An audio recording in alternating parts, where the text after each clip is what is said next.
પાલનપુર ખાતે મગફળીના બિયારણ વિતરણમાં સરકાર દ્વારા ભેદભાવ રખાતો હોવાના ગંભીર આક્ષેપ સાથે આજે ભારતીય કિસાન સંઘના નેતૃત્વમાં ખેડૂતોએ કલેક્ટર કચેરીએ હલ્લાબોલ કરીને ઉગ્ર આંદોલનની ચીમકી આપી હતી।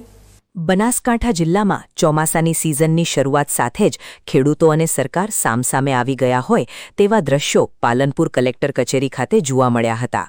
રાજ્ય સરકાર દ્વારા મગફળીના પાક માટે સબસિડીવાળા બિયારણની કીટ આપવા માટે ઓનલાઈન ફોર્મ ભરાવાની પ્રક્રિયા હાથ ધરવામાં આવી હતી, જેમાં જિલ્લાના પાલનપુર, વડગામ, ડીસા, દાંતીવાડા અને કાંકરેજ સહિતના તમામ તાલુકાઓના હજારો જગતતાતે મોટી આશા સાથે ઓનલાઈન નોંધણી કરાવી હતી।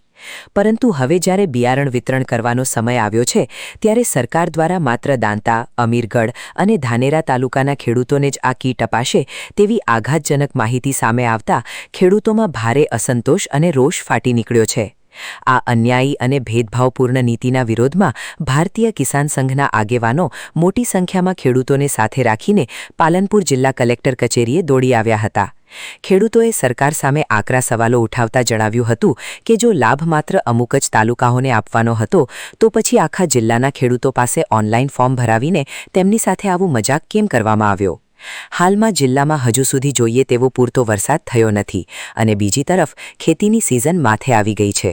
તેવી સ્થિતિમાં જો સમયસર સસ્તું અને ગુણવત્તાયુક્ત બિયારણ નહીં મળે તો મોંઘા ભાવનું બિયારણ લાવવામાં ખેડૂતો દેવાદાર બની જશે અને તેમને મોટું આર્થિક નુકસાન સહન કરવાનો વારો આવશે।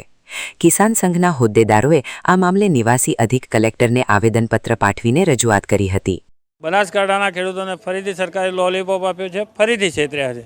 આખા બનાસકાંઠામાં સરકારે જાહેરાત કરી હતી કે અમે ફ્રી મગફળી બિયારણ 17,500 સુધીનું આપશું કે પણ 150 કિલો મગફળીનું બિયારણ આપવાની જાહેરાત કરી હતી અને આખા બનાસકાંઠાના ખેડૂતોએ ઓનલાઈન નોંધણી કરાવી હતી।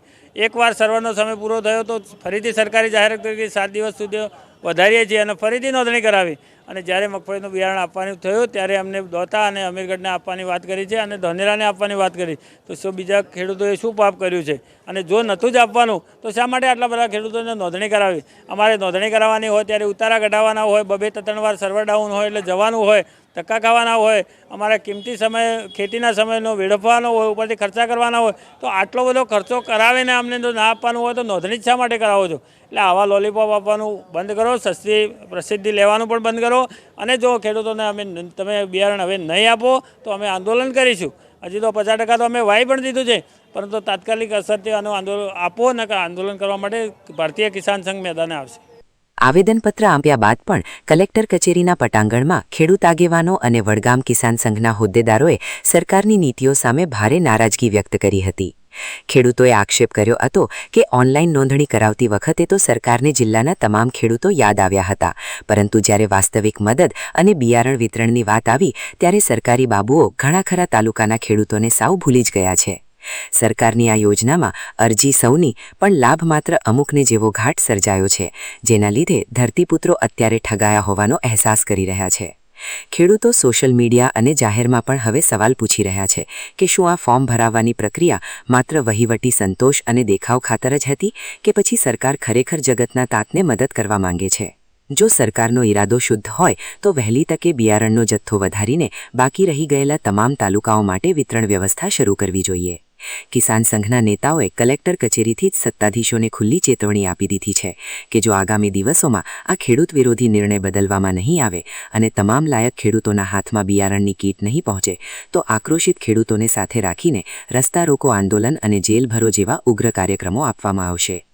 અમારી કલેક્ટર સાહેબ રજૂઆત હતી કે ખેડૂતોએ ચોમાસું મગફળી માટે ઓનલાઈન અરજીઓ કરી હતી, એની અંદર ટોટલી બનાસકાંઠાની અંદર જે તાલુકામાં મગફળીની ખેતી થાય છે ત્યાં બધા ખેડૂતોએ ગામ દીઠ 50-60 અરજીઓ કરેલી હતી અને એક અરજીથી 17,500 બિયારણ તરીકે સહાય આપવાની હતી। ઓનલાઈન અરજીઓ થઈ ગયા પછી જ્યારે ચૂકવણું આવ્યું ત્યારે સરકારે એવું જાહેર કરી દીધું કે દોતા, ધાનેરા અને અમીરગઢ તણના આપવામાં ટ્રાઇબલને આપવામાં આવશે, બીજા કોઈને મળશે નહીં। ખરેખર ખેડૂતો સાથે દગો કર્યો છે, આવું ના કરવું જોઈએ। જો આપ જે સરકારે ઓનલાઈન અરજીઓ જે ખેડૂતોએ ઓનલાઈન અરજીઓ કરી છે એમાં 17,500 નહીં મળે તો ભારતીય કિસાન ઉગ્ર આંદોલન કરશે, કોઈપણ સંજોગે સહાય ચૂકવવી પડશે।